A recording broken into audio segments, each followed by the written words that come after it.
Segmen Khazanah Cendekiawan Islam pada kali ini, keunikan koleksi mushaf melangkaui zaman. Tajuk wawancara telah pun kita janjikan pada kali ini. Narasumbernya telah pun hadir ke studio. Kita bawakan keduanya, Puan Nur Afiqah binti Jafaruddin dan Nur Hazimah binti Muhammad Charali. Assalamualaikum. Waalaikumsalam. Apa kabarnya pada hari ini? Alhamdulillah. Alhamdulillah. Jadi terus saja ya kita mulakan wawancara kita pada kali ini, keunikan koleksi mushaf melangkaui zaman. Mungkin apa yang dapat dihuraikan ni berkenaan dengan mushaf ini? Silakan Puan. Okey, bismillahirrahmanirrahim dan assalamualaikum warahmatullahi wabarakatuh. Terlebih dahulu kami wakil daripada Balai Khazanah Islam Sultan Haji Hassanal Bolkiah ingin merakamkan ucapan terima kasih kepada pihak Rampai Pagi di atas kesediaan untuk menjemput dan memberi peluang kepada kami berdua ini untuk berkongsi maklumat pada pagi ini dalam segmen Khazanah Cendekiawan Islam. Okey, berbalik kepada soalan, iaitu apa yang dimaksudkan dengan mushaf ini. Okey, mushaf ini diambil daripada kalimah Arab iaitu sahafah atau sahifah, iaitu yang bermaksud lembaran. Okey, manakala daripada kitab Jamhara Al-Lughah daripada Ibnu Duraid Al-Azdi, beliau menyatakan bahawa mushaf ini adalah bermaksud sahifah, iaitu kulit yang berwarna keputihan atau lembaran atau lempengan tipis yang biasanya ditulisi dengan sebuah tulisan. Okey, manakala daripada Dr. Wahbah Zuhaili di dalam tafsirnya mengatakan bahawa al-mushaf itu berasal daripada perkataan ashaf yang bermaksud mengumpulkan as-suhuf, lembaran. Okey. Manakala daripada segi istilah pula, mushaf ini adalah sebutan untuk kitab yang terhimpun di antara dua jilid dari awal sampai akhir, yang merangkumi dengan dalamnya surah-surah dan ayat-ayat yang berurutan.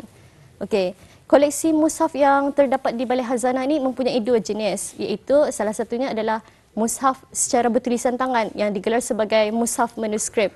Manakala yang satunya lagi adalah mushaf yang bercetak, iaitu digelar sebagai mushaf cetakan. InsyaAllah itu saja. Baik, mungkin dapat diterangkan lebih sedikit mengenai dengan sejarah penulisan mushaf tersebut. Okey, kalau bercakap mengenai sejarah ni, adik lebih bercerita pulang ya. Silakan. Sebenarnya sejarah penulisan mushaf ni boleh dikatakan mempunyai 3 peringkat lah.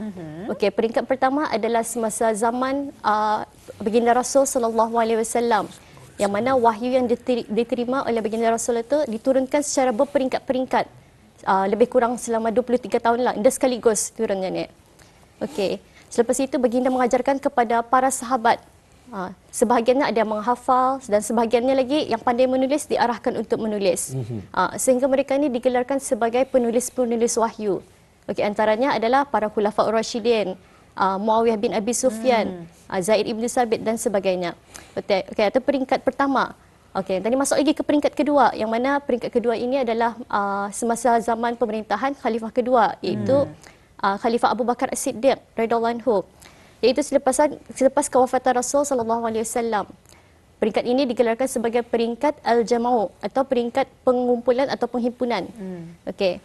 Ini adalah disebabkan masa itu para sahabat berasa khawatir kekurangan para penghufaz disebabkan oleh banyaknya yang mati syahid selepas peperangan. Okey, oleh itu dicadangkan untuk menghimpunkan ayat-ayat Al-Quran itu menjadi satu kumpulan yang digelar dengan istilah mushaf.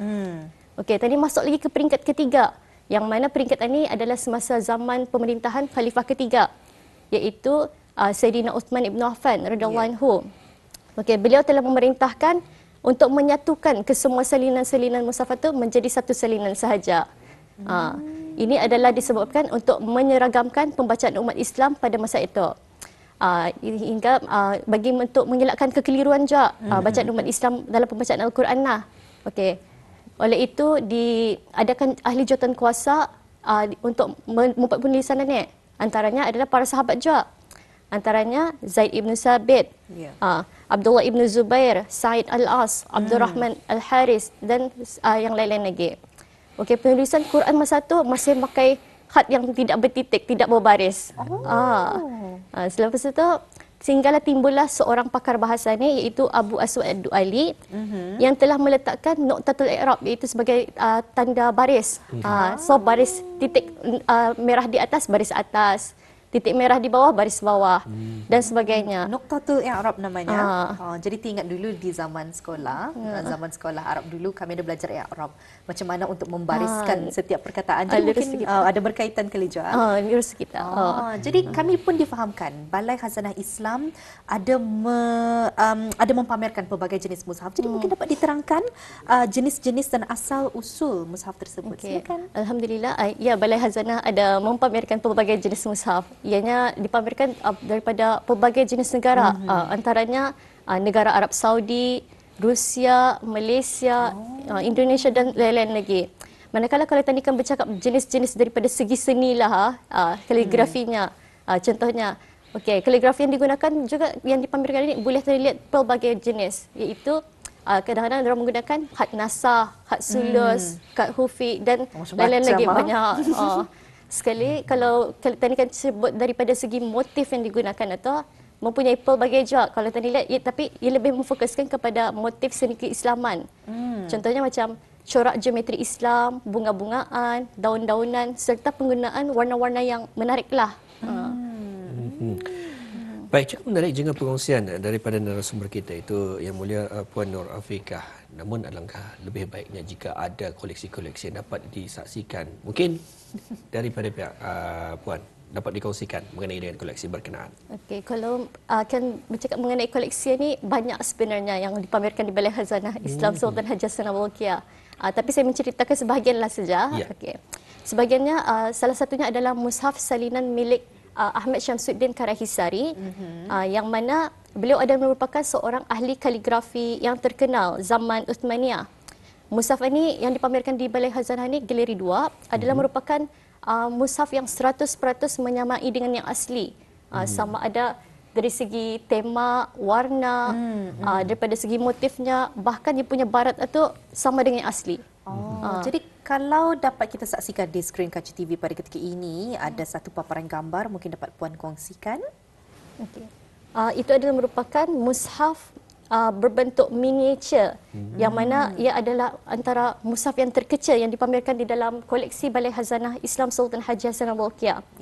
Mushaf miniature ni adalah mushaf bertulisan tangan, mempunyai pelbagai bentuk, termasuk bentuk oktagon, bentuk daun, bentuk empat segi dan bentuk yang seperti mushaf biasa. Kewujudan mushaf ini jelas menunjukkan dan memperlihatkan kegigihan penulisnya melalui teknik penulisan yang teliti. Teknik yang menggunakan dakwat warna hitam dan warna hijau. Dalam penulisan ayat-ayat tersebut dengan menggunakan jarum. Pembacaan mushaf itu hanya boleh dibaca dengan menggunakan kata pembesar. Ya. Jadi amat menarik sekali, ada miniature. Kalau atu miniature sekarang kita paparkan di skrin Kaca TV pada ketika ini, mungkin yang berskala besar pula ya. Mungkin dapat Puan kongsikan. Silakan Puan Azimah. Mushaf ini dinamakan Mushaf Nurul Iman. Ia merupakan mushaf yang terbesar yang ada dalam koleksi Balai Khazanah Islam, seberat 225 kg. Yang ini dipamerkan sebelum ruang masuk ke galeri pertama. Mushaf ini merupakan dijadikan persembah daripada seluruh rakyat dan penduduk negara Brunei Darussalam kepada kehadapan Majlis Kebawah Duli Yang Maha Mulia Perkesedia Baginda Sultan dan Yang di-Pertuan Negara Brunei Darussalam pada sempena ulang tahun Hari Keputeraan Baginda yang ke-60 pada tahun 2006. Ianya juga melambangkan kasih dan lambang kasih dan cinta rakyat ke bawah negara Brunei Darussalam kepada baginda sendiri. Dan ianya juga diberi nama Mushaf Nurul Iman oleh Yang Berhormat Pihin Datuk Seri Setia Maharaja Datuk Paduka Seri Setia Dr. Ustaz Haji Abdul Aziz bin Junaid, Mufti Kerajaan Brunei Darussalam. Sedikit perkongsian ya berkenaan dengan mushaf-mushaf menarik yang terdapat di Galeri Balai Khazanah Islam. Kita ni sudah melihat ada Al-Quran miniature, Al-Quran berskala besar. Tapi mushaf negara Brunei Darussalam sendiri ada kena dipamerkan di Balai Khazanah Islam ini. Silakan Puan. Alhamdulillah ada terdapat dua mushaf terbitan Brunei Darussalam, iaitu mushaf Brunei Darussalam dan juga mushaf Jamiah Brunei Darussalam. Mushaf Darussalam Bernard Darussalam mula ditulis pada tahun 1998 yang di mana tujuan asalnya adalah untuk dijadikan bahan bacaan umat Islam di negara ini. Manakala Mushaf Jamiah Bernard Darussalam pula dimulakan penulisannya pada tahun 1993 untuk menggantikan Cokmar University Bernard Darussalam dengan didasari mengambil dengan niat tabaruk iaitu mengambil berkat dengan menggunakan Al-Quranul Karim. Tabarruk mengambil berkah. Baik, sebentar lagi kita akan dapat saksikan satu lagi paparan gambar daripada Miss kita. Mungkin dapat dijelaskan oleh narasumber kita mengenai dengan tempat demikian.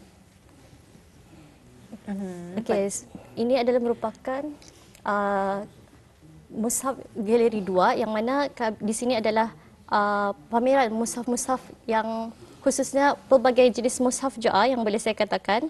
Okey, antaranya kami juga mempamerkan bukan saja mushaf yang jenis tulisan tangan, kami juga ada mempamerkan mushaf salinan mushaf manuskrip secara pahatan yang dipahat di atas batu marmar. Okey, mushaf ini adalah merupakan mushaf-mushaf yang memenuhi bahagian bahagian dinding, bahagian galeri 2.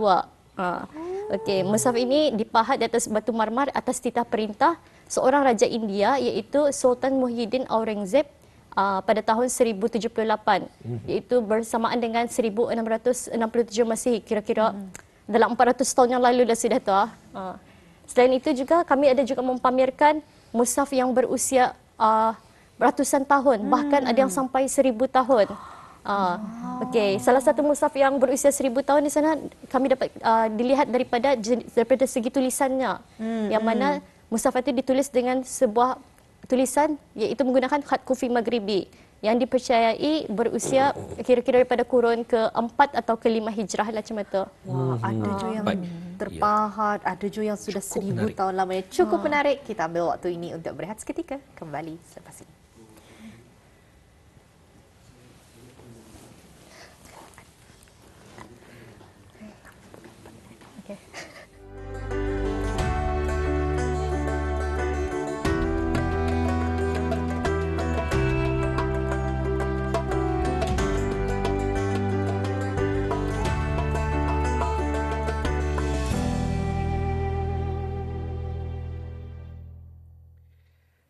Baik, cukup menarik dengan pengongsian kita pada pagi ini, iaitu segmen Khazanah Cendekiawan Islam. Satu keunikan koleksi mushaf melangkaui zaman. Alangkah indah kalau dapat kita disaksikan kepada penonton-penonton kita ni di Rampai Pagi. Boleh dengan kita membawakan package program. InsyaAllah nanti akan kami dapat bawakan kepada Auda.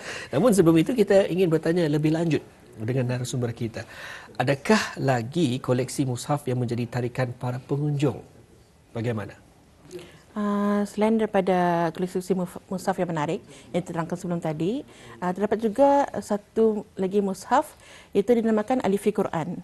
Ia dinamakan Alifi Quran kerana penulisannya pada setiap baris ayat itu dimulakan dengan huruf alif, iaitu huruf pertama dalam abjad Arab.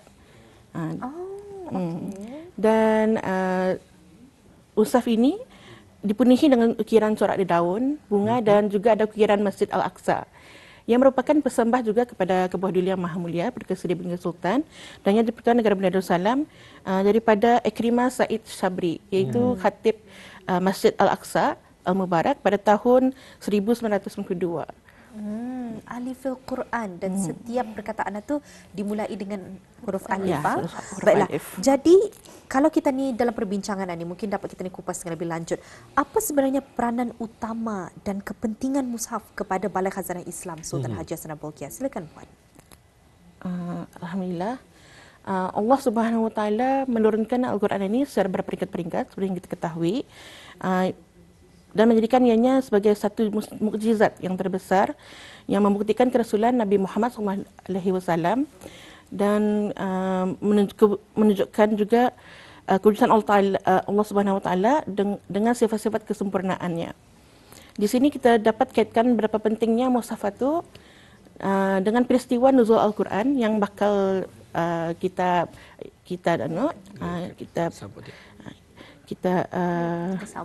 sambut Di mana ianya adalah peristiwa awal di mana turunnya wahyu dan ayat Al-Quran pertama yang dibawa oleh malaikat Jibril alaihi salam kepada Nabi Muhammad sallallahu alaihi wasallam semasa baginda berada dalam Gua Hira.